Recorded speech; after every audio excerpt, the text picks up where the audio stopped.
અરવલ્લી જિલ્લાના મોડાસા તાલુકાના હફસાબાદ ગામમાં રહેતા પ્રગતિશીલ ખેડૂત શ્રી ચમા નટુભાઈએ 2013 થી પ્રાકૃતિક ખેતીનો માર્ગ અપનાવી ખેતીના ક્ષેત્રે એક અદ્ભુત અને પ્રેરણાદાયી સફળતાની વાર્તા રચી છે। આજે તેઓ માત્ર પોતાના પરિવાર માટે જ નહીં પરંતુ આજુબાજુના અનેક ગામોના ખેડૂતો માટે જીવન પ્રેરણા સ્તંભ બની ગયા છે। પહેલા રાસાયણિક ખાતરો અને જંતુનાશકોના ભાર ઉપયોગથી થતા ખર્ચ અને જમીનની વગરતી ફળદ્રુપતાથી પરેશાન નટુભાઈ ગુજરાત પ્રાકૃતિક વિકાસ બોર્ડના માર્ગદર્શન અને સહયોગથી સંપૂર્ણપણે દેશી ગાય આધારિત પ્રાકૃતિક ખેતી તરફ વળ્યા। તેમણે રાસાયણિક દવાઓને બાજુ મૂકી દીધી અને જીવામૃત, બીજામૃત, ઘન જીવામૃત, નિમાસ્ત્ર, અગ્નાસ્ત્ર, બ્રહ્માસ્ત્ર જેવા પ્રાકૃતિક તૈયારીઓ અપનાવી દેશી ગાયના છાણમૂત્રનો ઉપયોગ કરી તેમણે જમીનને પુનઃજીવિત કરી અને તેની કુદરતી શક્તિને પાછી મેળવી। આજે તેમના ખેતરમાં અનાજના પાક જેવા કે ઘઉં, મકાઈ, જુવાર, બાજરી તથા વિવિધ શાકભાજી, ટામેટા, ભીંડા, રીંગણા, તુરિયા, કારેલા, સક્કરિયા, ફ્લાવર વગેરે ઉગાડવામાં આવે છે। આ બધું ઝેરમુક્ત, તાજું, સ્વાદિષ્ટ અને પૌષ્ટિક હોવાના કારણે બજારમાં તેની સારી એવી કિંમત મળે છે અને ગ્રાહકોમાં વિશ્વાસ પણ વધ્યો છે। ખર્ચમાં નોંધપાત્ર ઘટાડો થવાથી તેમને નફો પણ અને ઘણો વધ્યો છે। નટુભાઈની સફળતાની વાત ફેલાતા જ આજુબાજુના ખેડૂતો તેમના ખેતરની મુલાકાત લેવા આવે છે।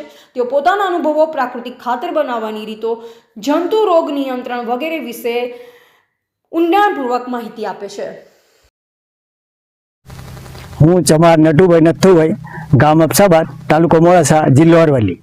હું છેલ્લા 2013 થી હું પ્રાકૃતિક કૃષિ સાથે જોડાયેલો છું। જે આત્મા પ્રોજેક્ટ અને ગુજરાત પ્રાકૃતિક વિકાસ બોર્ડ તરફથી જે મને પ્રેરણા મળી છે એ ખરેખર સારી છે અને જે પ્રાકૃતિક છે, જે પ્રાકૃતિક પેદાશને થાય, જે પબ્લિકને ખાવા માટે આરોગ્યપ્રદ સારામાં સારી હોય છે, જે રાસાયણિક દવાઓ અને ખાતરથી મુક્ત હોય છે, જેમાં હું જાતે જે આત્મા પ્રોજેક્ટ અને ગુજરાત પ્રાકૃતિક વિકાસ બોર્ડ તરફથી જે મને શીખ મળેલી એ પ્રમાણે જીવામૃત, ઘન જીવામૃત, બીજામૃત, દસપણીય, અગ્નિઅસ્ત્ર, બ્રહ્માસ્ત્ર તમામ વસ્તુ હું જાતે બનાવું છું। દેશી ગાય આધારિત અને એના ગૌમૂત્રથી અને છાણથી જ બનાવું છું। મને પ્રાકૃતિક કૃષિ વિકાસ બોર્ડ તરફથી 60,000નું યુનિટનો એક લાભ મળેલો છે। બીજો મોડેલ ફાર્મનો 13,000નો એક લાભ મળે છે। સરકારશ્રીની આવી યોજનાઓથી જો ખેડૂતને આવી યોજનાઓ પ્રાકૃતિક કૃષિ કરવા માટે પ્રેરિત કરવામાં આવે તો ખરેખર તો ખેડૂતને આવકમાં તો ઘણો ફાયદો છે। ખરેખર હું પહેલાં જે રાસાયણિક ખેતી કરતો એના કરતાં મને હાલ દોઢી આવક થાય છે અને એમાં મારો કોઈ ઝીરો બજેટ એટલે કોઈ ખર્ચો કરવો પડતો નથી અને બજારથી કોઈ વસ્તુ લાવવી પડતી નથી। જ્યારે મારી પ્રાકૃતિક જે પેદાશ છે એ બજાર વેચવામાં આવે છે તો મારી સામેથી ડિમાન્ડ હોય છે।